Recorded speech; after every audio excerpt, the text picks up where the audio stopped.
हाँ जी, यहां से हमारा चैप्टर है aggregate demand and it's components. सबसे पहले एग्रीगेट डिमांड का मतलब क्या होता है। हाँ जी, एग्रीगेट का मतलब है यहाँ पे टोटल डिमांड की बात हो रही है, ठीक है। यानी कि टोटल डिमांड का मतलब चारों सेक्टर्स मिलकर डिमांड कर रहे हैं, चीजें कंज्यूम कर रहे हैं, बाय कर रहे हैं, गुड्स एंड सर्विसेज परचेज कर रहे हैं। चारों सेक्टर्स उनकी परचेजिंग को, उनकी बाइंग को अगर हम प्लस कर दें तो हमारे पास क्या आ जाएगा, एग्रीगेट डिमांड आ जाएगा। So simple so easy. आ रहे हैं जिस पे भी हमारे, ठीक है। अब इधर देखो जी, यहां पे इसका मतलब है it refers to the demand of all goods and services in the economy where aggregate demand is considered as a flow concept. यानी कि पहली बात अगर हम कॉमा से पहले पढ़ें, वो कह रहा है it refers to the demand of all goods and services in the economy. यानी कि हमारे समाज में जितनी भी गुड्स एंड सर्विसेज डिमांड हो रही हैं, मांगी जा रही हैं, उनको हम क्या कह रहे हैं, एग्रीगेट डिमांड कह रहे हैं। और कौन मांग रहा है जी, चार सेक्टर्स मांग रहे हैं इन जनरल। बात समझ आ रही है आपको।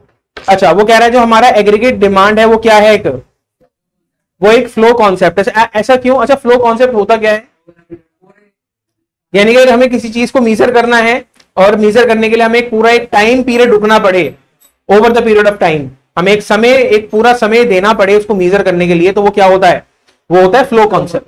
तो ऐसी सर अगर हमें एग्रीगेट डिमांड को मीजर करना है तो हमें कुछ टाइम तक रुकना पड़ेगा, जैसे 3 महीने, 6 महीने या फिर 1 साल। इन जनरल 1 साल होता है जी।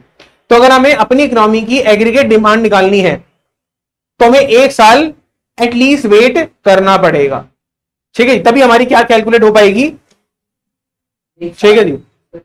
हाँ, एक फाइनेंशियल ईयर कह सकते हो आप। कोई दिक्कत परेशानी हो रही तो बताओ। ओके रिपोर्ट है जी।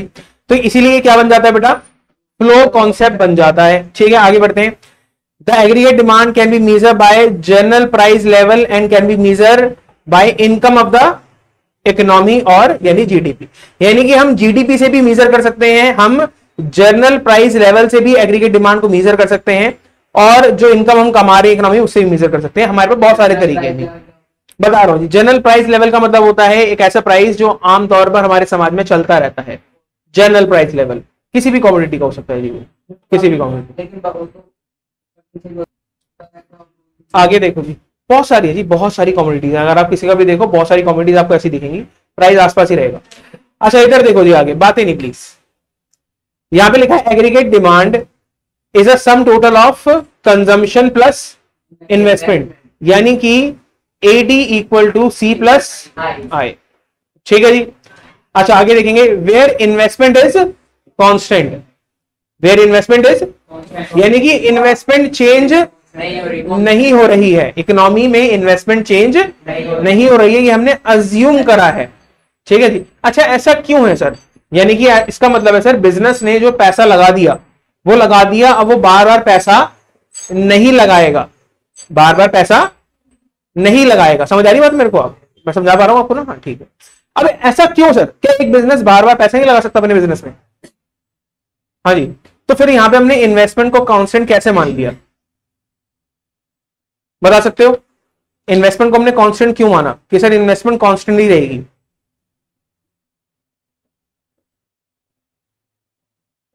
हाँ जी, बता सकता है कोई? देखो इधर समझो मेरी बात। जैसे मान लो कम पैसा हो गया जी, 10 लाख रुपए है जी ये, ठीक है। अब फॉर एग्जाम्पल जैसे मानो यहां पे युवराज ने 10 लाख रुपए से एक बिजनेस शुरू करा, ठीक है जी, एक बिजनेस शुरू करा। युवराज जी कौन सा बिजनेस करना चाहोगे? हाँ। अच्छा, कोई सजेस्ट करेगा युवराज को? हाँ जी, है इतने में नहीं खुलेगा, नहीं खुलेगा, लाइसेंस ही नहीं मिलेगा, लाइसेंस ही नहीं। भैया एक लेजेंड बिजनेस की बात हो रही थी। हाँ जी, चलो मैं बता दो, चलो चलो, छोले भटूरे पे आते हैं जी, घूम फिर के आते हैं। कम बैक हो गया जी यहाँ पे। देखो इधर देखो, छोले भटूरे का बिजनेस है जी, ठीक है। अच्छा, फॉर एग्जाम्पल हर 6 महीने में युवराज ने बिजनेस खोला, हर 6 महीने में इस बिजनेस में पैसे डालने पड़ते हैं, हर 6 महीने में से बिजनेस में पैसे डालने पड़ते हैं। क्या ये अच्छा बिजनेस है, बुरा बिजनेस है? बताओ। हाँ जी सर, एग्जांपल सही है। अरे एग्जांपल सही है यार, तुम बताओ आंसर पहले। हाँ जी जी, आप बताओ ये बिजनेस बढ़िया है या बेकार है? हर 6 महीने में से पैसा डालना पड़ता है। हाँ जी वर्षा जी, है ठीक है, बाकी आप बताओ। सर बुरा बिजनेस है सर ये। हाँ, हर 6 महीने में उसको पैसा डालना पड़ रहा है, यानी कि बिजनेस सस्टेन नहीं हो पा रहा, टिक नहीं पा रहा। हर 6 महीने में उसे पैसा डालना पड़ रहा है, हर बार उसे पैसा अपने बिजनेस में इन्वेस्ट करना पड़ रहा है। सर आप अगर आप हर 6 महीने में इन्वेस्ट कर रहे हो तो फिर कौन सा बिजनेस कर रहे हो आप? आपने पैसा लगा दिया, थोड़ा वेट करो ना, बिजनेस को चलाओ। आप बार बार पैसा बिजनेस में लगाए जा रहे हो, यानी कि बिजनेस आपका लॉस में चल रहा है, आप बार बार पैसा लगा रहे हो। या तो एक ही बार पैसा लगाओ और थोड़ी देर बैठ जाओ आराम से। हाँ या ना, बात समझ आई आपको? तो अगर बिजनेस में बार बार पैसा लग रहा है तो फिर बिजनेस सही नहीं है। इसलिए यहां पे बोला है कि सर इन्वेस्टमेंट कांस्टेंट रहती है। अगर इन्वेस्टमेंट यानी कि आपने एक बार कर दी तो आप उसको चलाओ, उस पैसे को चलाओ अपने बिजनेस में, उस पैसे से आगे और पैसा बनाओ in the form of profit. बात समझ आई? तो इकोनॉमी ये मानती है, इकोनॉमिक्स ये मानती है कि आपने इन्वेस्टमेंट कर दी, अब उसे क्या समझो, कांस्टेंट समझो, लगा दी, अब इसी पैसे से आपको क्या बनाना है, और पैसा आगे प्रॉफिट बनाना है। बात समझ आई आपको? इसीलिए इन्वेस्टमेंट को कांस्टेंट माना जाता है।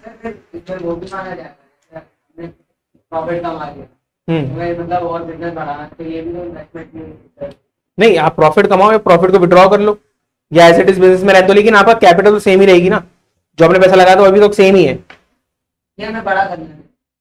हाँ, तब तो एक बार फिर ना कभी तो पैसा लगाओगे ना, लेकिन हर बार पर थोड़ा पैसा लगाओगे। 5 साल में एक बार लगा दिया फिर छोड़ दोगे ना, ये थोड़ा उसके बाद फिर पैसा लगाते रहोगे।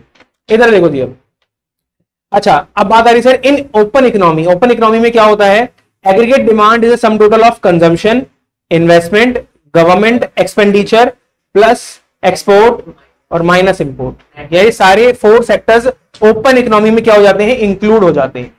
ठीक है, लेकिन मैं आपको बताया सर हमारा जो चैप्टर है वो क्लोज इकोनॉमी के बेसिस पे ही चलेगा। ठीक है, यानी कि हम किसको कंसीडर करेंगे, सिर्फ हाउस होल्ड को और प्रोड्यूसर को। बात समझ आई आपको? इसमें कोई प्रॉब्लम है तो बता दो। ओके, रिपोर्ट है जी। अच्छा, यहां पे एग्रीगेट डिमांड का एक शेड्यूल है,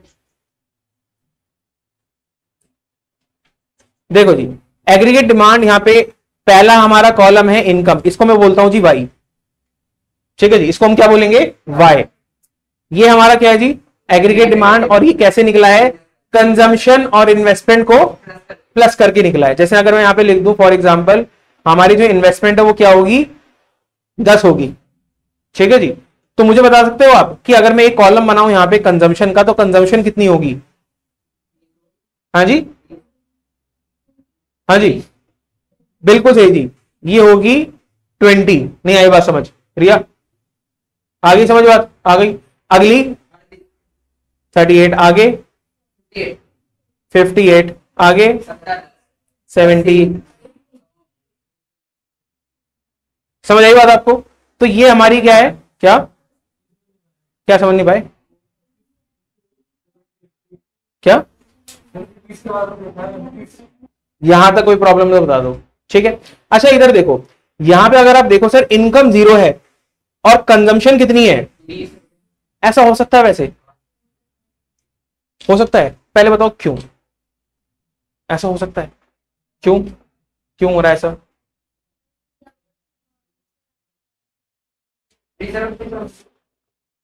हाँ जी, इधर देखो, देखो इधर देखो, यहां पे आपकी इनकम है और कंजम्पशन हो रही है, ऐसा पता है क्यों सर? क्योंकि सर सर्वाइवल के लिए आपको क्या चाहिए, कंजम्पशन करनी पड़ेगी। सर्वाइवल यानी जीने के लिए आपको कंजम्पशन करनी पड़ेगी। कपड़े से लेके, एक बेसिक खाने से लेके, एक बेसिक घर से लेके आपको कंजम्पशन करनी पड़ेगी। सिर्फ लाश ही कंजम्पशन नहीं कर सकती जी, ये ध्यान रखना बस। अगर आप एक जीते जाते इंसान हो तो भैया आपकी इनकम 0 भी है तब भी आपको कंजम्पशन करनी पड़ेगी। अब सवाल है सर ये पैसा आएगा कहां से? ये पैसा इन जनरल आपकी सेविंग से आएगा सर। कहां से आएगा? यहां पे किसी ने बोला सर बोरोइंग्स या फिर लोन, अभी किसी ने बोला यहां पे बोरोइंग या फिर लोन। ध्यान सुनना जी, सर हमारी जो इकोनॉमी है, इंडियन इकोनॉमी, यहां पे हम मानते हैं कि हम सेविंग भी करते हैं। क्या मानते हैं जी हम? हाँ, हम सेविंग भी करते हैं, पैसा बचा के चलते हैं, पूरा खर्च नहीं करते। जब सर हमारे पास पैसा होता है, हमारे अकाउंट में या फिर हमारे तिजोरियों में पैसा होता है, तभी तो हम डिमांड कर पाते हैं किसी चीज की। हाँ या ना? अगर हम सारा पैसा उड़ाकर बैठेंगे तो डिमांड कर पाएंगे? जब डिमांड नहीं कर पाएंगे तो प्राइस ऊपर जाएगा, नीचे आएगा, नीचे आएगा। वो इन्फ्लेशन होगी, डिफ्लेशन होगी, वो डिफ्लेशन होगी। अब समझ आई बात कि हमारे इंडिया में डिफ्लेशन क्यों नहीं आती? ठीक है जी, क्योंकि हम सारा पैसा उड़ाते नहीं है, हम कुछ पैसा बचा लेते हैं। ठीक है जी, आई बात समझ आपको? तो सर जो पैसा बचाया है, अगर इनकम जीरो भी है तो जो बचे पैसे से हम क्या करेंगे? कंजम्पशन करेंगे। बिल्कुल सही जी, मैं वही बोलने वाला था। जैसे कोविड में सर काफी लोगों की, मैं ये नहीं कह रहा कि आपने फेस करा होगा, बहुत लोगों की इनकम जीरो हो चुकी थी, बहुत लोगों की इनकम जीरो हो चुकी थी, लेकिन उन्होंने सर्वाइवल कैसे करा? सिर्फ सेविंग पे करा। आई बात समझ आपको? अच्छा आगे देखते हैं जी। जैसे जैसे हमारी इनकम बढ़ती जाएगी वैसे वैसे हमारी कंजम्पशन भी बढ़ती जाएगी, यानी कि इनकम भी पॉजिटिव सेंस में बढ़ रही है और कंजम्पशन भी हमारी पॉजिटिव सेंस में बढ़ रही है, दोनों ही अपवर्ड है। दोनों का स्लोप कैसा है? अपवर्ड। बहुत बढ़िया है। इनवर्स है ये? इनवर्स दिख रहा है ये पॉजिटिव रिलेशन है। समझ आई बात आपको? यहां पे इनवर्ड स्लोपिंग है किसकी? इनकम की भी, एग्रीगेट डिमांड की भी और कंजम्पशन की भी। ठीक है जी। इन्वेस्टमेंट को नहीं बोल रहा सर, इन्वेस्टमेंट क्या है? कांस्टेंट है, 10 10 10 10 10 चलती जा रही है। कहानी समझ आई? तो हमने समझा यहां पे इनकम, एग्रीगेट डिमांड और हाँ जी कंजम्पशन समझी हमने।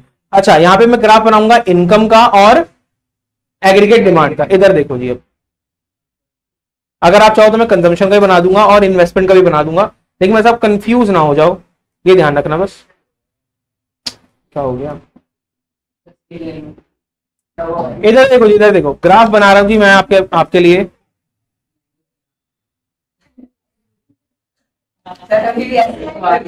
वो ऊपर से हो गया, कोई नहीं, इतना चलता है ये जी, परफेक्ट। ठीक है, इधर देखो, कोई दिक्कत नहीं, चल जाएगा। अरे बस भैया हो गया। ठीक है जी, हमारा ये वाई एक्सिस है, एक्स एक्सिस क्या हो गया कलर में ऐसा?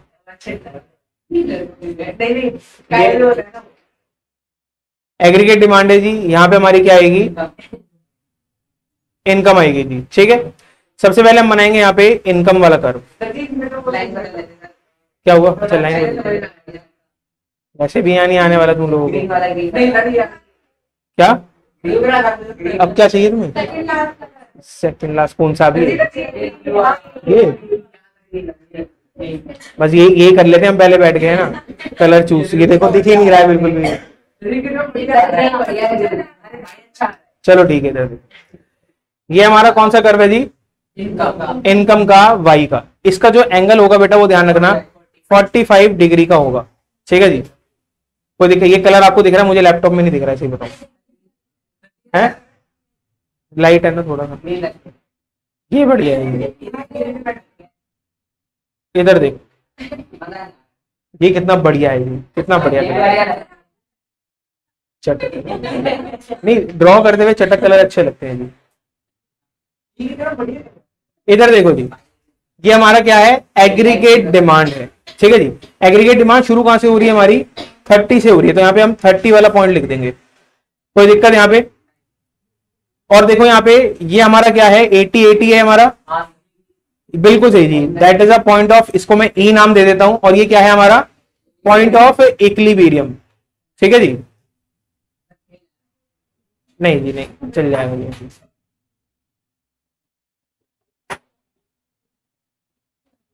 लो जी, आपको कोई दिक्कत इसके अंदर परेशानी हो रही है तो बताओ। ओके रिपोर्ट है जी। यहां बताओ जी, इसमें कोई दिक्कत है तो बताओ। हाँ बोलो बोलो, कंजम्पशन क्या? कंजम्पशन वाला भी आएगा जी नीचे। नेक्स्ट टॉपिक है हमारा बेटा कंजम्पशन फंक्शन। क्या? कौन सी बेटा? ऐसी राम बेटा, ऐसी ही होता है ना। शेप याद रखनी है आपको, एडी की, एडी की शेप याद रखनी है। कंजम्पशन फंक्शन है जी यहाँ पे। कंजम्पशन फंक्शन मतलब एडी में जो सी प्लस आई, ये दोनों उसके कंपोनेंट है, सी प्लस आई। ध्यान से देखो जी, कंपोनेंट का मतलब एडी किससे मिलकर बना है। ठीक है जी, शांति रखो ना बेटा, मतलब शांति रखो। तो ये हमारा पहला कंपोनेंट है कंजम्पशन। ठीक है जी, कंजम्पशन में क्या है सर यहाँ पे? It is the important component of aggregate demand. बहुत ही इंपॉर्टेंट कंपोनेंट है। क्यों? क्योंकि सर यही बार बार चेंज हो रहा है ना, दोनों में से आई और सी में से चेंज कौन सा हो रहा है? तो सी सबसे ज्यादा इंपॉर्टेंट है सर। आई तो हमेशा कांस्टेंट रहेगा, आई चेंज होगा तो बहुत टाइम बाद चेंज होगा, अदरवाइज मेन इफेक्ट किस पे आएगा? सी पे। तो एग्रीगेट डिमांड के लिए सी कंपोनेंट यानी कि कंजम्पशन कंपोनेंट ज्यादा इंपॉर्टेंट हो जाता है। अच्छा, अब जो ये कंजम्पशन कंपोनेंट है ये बिहेव कैसे करता है? ये लेवल ऑफ प्राइस या फिर जीडीपी के अकॉर्डिंग बिहेव करता है। ध्यान सुनना जी, जैसे अगर एग्जांपल के तौर पे ध्यान सुनो, ध्यान सुनो। जैसे मान लो अभी जैसे भारती है जी, भारती तो है, इसमें समझना क्या है। भारती की जी मान लो इनकम है महीने के, उसे 5,000 रुपए मिलते हैं। हाँ, उसके लिए तो इनकम ही होगी बेटा। हाँ, कम है ज्यादा है? बहुत कम है, इससे ज्यादा मिलती है। एक मिनट है? नहीं अभी के लिए बेटा, एक मिनट, अभी के लिए ठीक है। नहीं अभी के लिए अगर आप 5,000 मिलने काफी है जी आपके लिए।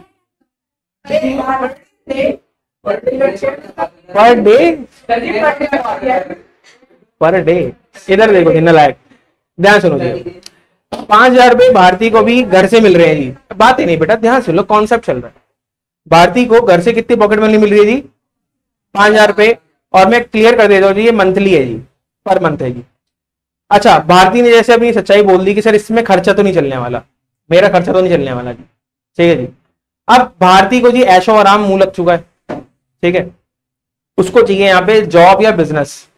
अब उसको एक बिजनेस सॉरी एक जॉब मिली, दैट इज 20,000 रुपए पर मंथ। ये ठीक है भारती जी, ये आपकी अयाशी पूरी कर देगा, अभी अभी के लिए कर देगा। हाँ, आगे जाके तो बढ़नी होती है जी।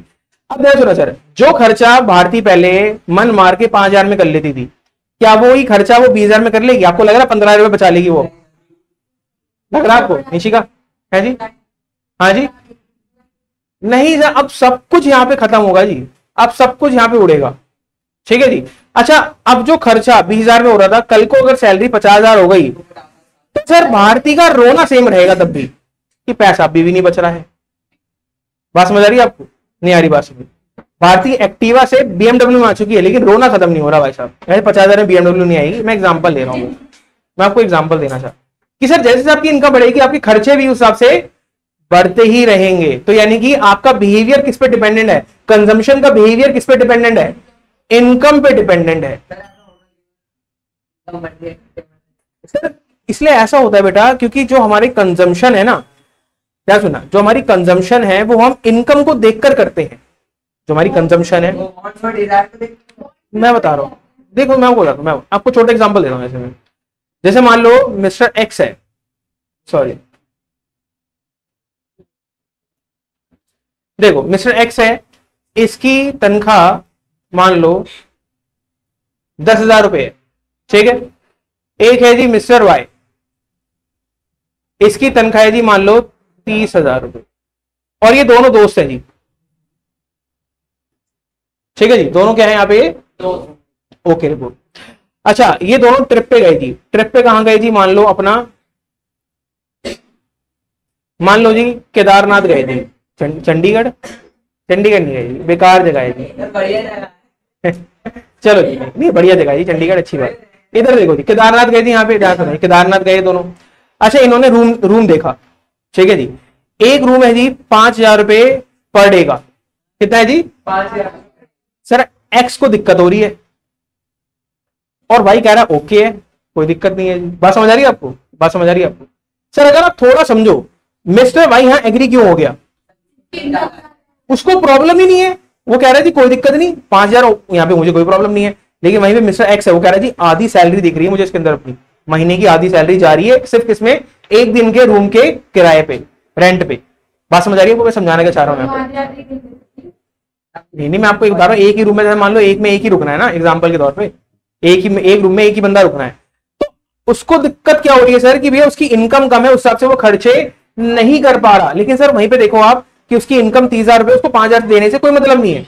उसे पता है अगर एक रूम में मैं रुकूंगा और 5,000 रुपए दूंगा, मैं इसको अफोर्ड कर सकता हूं। सर यही हम अपनी इनकम के हिसाब से अपनी कंजम्पशन को चेंज कर देते हैं, क्योंकि हमेशा हमें क्या चाहिए सर? एक लेवल ऊपर की चीज चाहिए, हाँ या ना? बात समझ आई है या नहीं आई? आप बस क्यों रुक जाते हो सर? इनकम की वजह से रुक जाते हो। बात समझ आई आपको या नहीं आई बात समझ? तो इसलिए सर जैसे जैसे इनकम बढ़ेगी आपका कंजम्पशन पैटर्न भी बदलता रहेगा और पॉजिटिव वे में बदलेगा। इनकम आगे बढ़ेगी तो कंजम्पशन भी आपका आगे बढ़ेगा, कंजम्पशन का खर्चा भी इंक्रीज होता रहेगा। कहानी समझ आ रही है आपको? कोई दिक्कत परेशानी हो रही तो बताओ। ओके रिपोर्ट है जी, यहां पे परेशानी हो रही तो बताओ। यहां पे consumption always starts from the minimum level of consumption which is known as autonomous consumption. इस ऑटोनॉमस कंजम्पशन का मतलब पता है क्या होता है कि आपकी इनकम है जीरो और आपकी कंजम्पशन कुछ ना कुछ है, यानी कि एक्स कंजम्पशन हो रही है। एग्जाम्पल के तौर पे ऐसे मान लो 20, जैसे किसी ने बोला अभी, तो इनकम जीरो है और कंजम्पशन 20 है। इसी लेवल को हम क्या कहते हैं? क्योंकि यहां पे इनकम जीरो है, इनकम जीरो है और कंजम्पशन अगर आप कर रहे हो तो जितनी भी कंजम्पशन कर रहे हो उसको हम क्या बोलेंगे? Autonomous consumption. बात समझ आई आपको? नहीं नहीं, हमने कुछ कंज्यूम कराओ, हमने कुछ खर्चा कराओ। बात समझ आई आपको? कोई दिक्कत परेशानी हो रही तो बताओ। अच्छा यहां पे जी आगे शेड्यूल ऑफ, क्या सुना जी? किस चीज का? बिना इनकम के खर्चे मतलब बेटा कुछ भी, जैसे मान लो अगर आपको नॉर्मल दाल चावल भी खरीदना और आपके इनकम नहीं है, आपके पास कोई जॉब नहीं है, लेकिन सेविंग तो होगी ना, आप उस सेविंग को यूज करोगे। मैंने बताया ना अभी आपको, ठीक है जी। इधर देखो अब यहां पे, यहां लिखिए जी आगे, अरे क्या हो गया इसके अंदर, हाँ आगे बेटा, which means consumption will never be zero. आपकी कंजम्पशन कभी जीरो नहीं हो सकती, सिर्फ मरने पे ही होगी जी आपकी कंजम्पशन जीरो नहीं हो सकती बेटा। ऑटोनॉमस में इनकम जीरो होगी, कंजम्पशन कुछ ना कुछ होगी तब भी। बात समझ आई आपको? लेकिन कंजम्पशन हमेशा आगे बढ़ती रहेगी, कभी जीरो नहीं होने वाली। आप कंजम्पशन करना छोड़ सकते हो सर? नहीं, जब तक आप जिंदा हो कंजम्पशन करना नहीं छोड़ोगे। आ रही बात समझ आपको? कोई दिक्कत इसके अंदर परेशानी हो तो बताओ। अच्छा यहां पे लिखा है बेटा सर्वाइवल रिक्वायर्स, इधर देखो जी, survival requires some amount of consumption. अगर आपको जीना है, सर्वाइव करना है तो कुछ ना कुछ कंजम्पशन करनी पड़ेगी। बात समझ आई आपको? अच्छा यहां पे बेटा शेड्यूल ऑफ कंजम्पशन फंक्शन, इसको रहने देना जी, दोबारा रिपीट हो गया था। अब कंजम्पशन फंक्शन क्या है जी? यहां पे देखो इनकम जीरो है और कंजम्पशन कितनी है, तो ये क्या हुआ हमारा ऑटोनॉमस कंजम्पशन को हम लिखते हैं सी बार। ठीक है जी, क्या लिखते हैं हम? सी बार। इसका मतलब है autonomous consumption.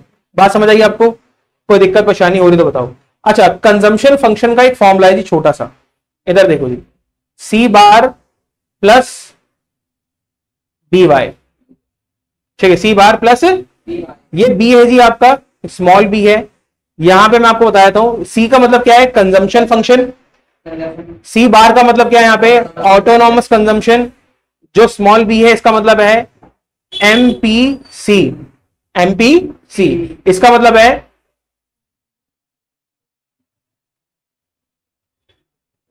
Marginal propensity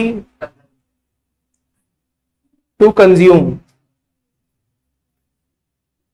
marginal propensity to consume, इसका मतलब होता है, प्रोपेंसिटी का मतलब कि क्षमता क्या है सर आपकी कंजम्पशन करने की।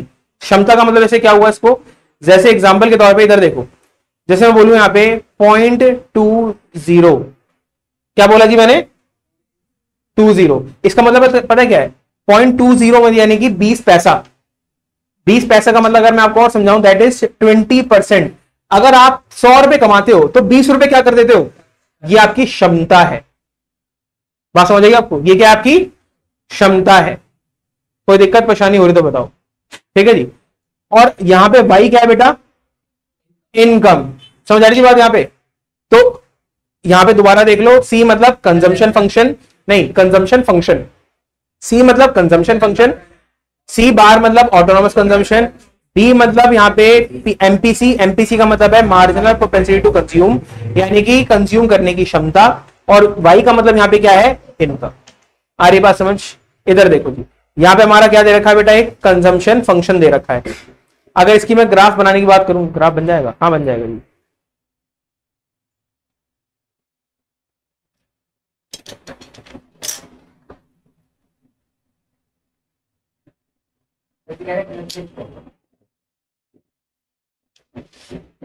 वहां चक्कर में कभी बनेगा नहीं बेटा ये।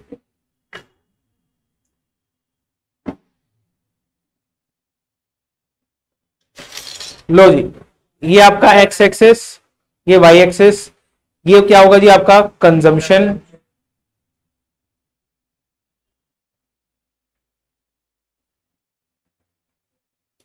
ये आपका इनकम है जी, ठीक है। यहां से ओरिजिन से क्या जाएगा आपका एक,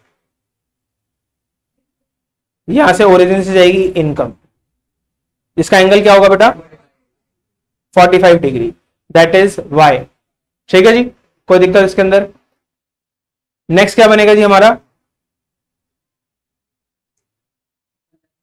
कंजम्पशन, कंजम्पशन ऐसे होगा जी आपका, यही कंजम्पशन है। अब ध्यान सुनना जी, ध्यान सुनना, ये कंजम्पशन है। अगर आप बोलो सर एग्रीगेट डिमांड कैसे बनेगी, फिर अगर बननी होगी तो मैं आपको एग्रीगेट डिमांड भी इसके साथ बना के दिखा देता हूं, बिल्कुल इसके पैरेलल बनेगी, दैट इज एडी, इससे ऊपर बनेगी लेकिन इसके पैरेलल बनेगी, ये होगी आपकी एडी, और इसके नीचे क्या होगी यानी कि कंजम्पशन, सी यानी कंजम्पशन। बात समझ आई आपको, कोई दिक्कत परेशानी हो रही तो बताओ। ओके रिपोर्ट है जी, हाँ पूछो क्या पैरेलल, क्योंकि बेटा इनके बीच में जो गैप है वो इक्वल चलता है, बीच में जो गैप है वो वाई का है, इसीलिए। नहीं ठीक है, इधर देखो जी, इधर देखो, चश्मे का नंबर बढ़ गया तुम्हारा। और ये जो पहला वाला ग्राफ था, इधर देखो जी, पहला वाला जो हमारा ग्राफ था, अगर हम यहाँ पे देखो हमारे पास 3 स्टेजेस निकल के आ रही, मैं आपको इसकी एक्सप्लेनेशन समझा देता हूं एक बार। 3 स्टेजेस है, पहले ये वाला जो पार्ट है ये, और ई पार्ट को मैं बोल रहा हूं सेकंड स्टेज, और इसके बाद वाला जो पार्ट है इसको मैं बोल रहा हूं। अब देखो बहुत ईजी है जी समझना, अगर आप देखो इस ई से पहले यानी फर्स्ट स्टेज पे ऊपर वाली ग्राफ कौन सा, ऊपर वाली लाइन कौन सी है, हाँ जी कौन सी है, एडी है, एडी बड़ी है, हाँ या ना, और छोटा क्या है यहां पे छोटा है बेटा आपका इनकम, ठीक है।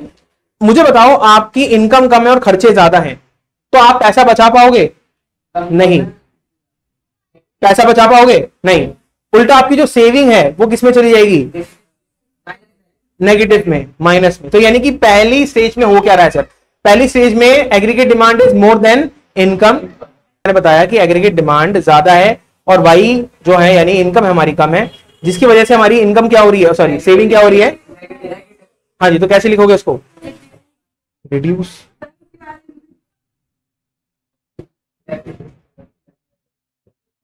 हाँ जी बताओ, देखो ध्यान सुनो, बस हो गया। अब मैं बता रहा हूं ना, खलीफा मत बनो। Aggregate demand is more than the income, यानी कि सिंपल है जी, यहाँ पे ध्यान सुनो, यानी कि मैं कहना चाह रहा हूं यहाँ पे बेटा कि सेविंग जो है वो सेविंग नेगेटिव हो जाएगी, क्यों, क्योंकि अगर आपकी क्या है एग्रीगेट डिमांड ज्यादा है, कंजम्पशन ज्यादा है और इनकम कम है। बात समझ आई आपको, कोई प्रॉब्लम है तो बताओ। अच्छा आगे देखो, यहाँ पे इस पॉइंट पे क्या हो रहा है बेटा, आपकी एग्रीगेट डिमांड इक्वल है और इनकम इक्वल है, एग्रीगेट डिमांड किसके इक्वल है, तो ये बेटा यहाँ पे सेविंग हो पाएगी आपकी, नहीं, सेविंग होगी यहाँ पे 0। अच्छा इसके बाद अगर आप समझो यहाँ पे आपकी एग्रीगेट डिमांड क्या है, कम है और इनकम, तो यहाँ पे सेविंग क्या हो जाएगी, आप पैसा बचाना शुरू करोगे, सेविंग आपकी पॉजिटिव में हो जाएगी। समझ आइए यहाँ पे ग्राफ की एक्सप्रेशन, यही आपको लिख के आनी है जी।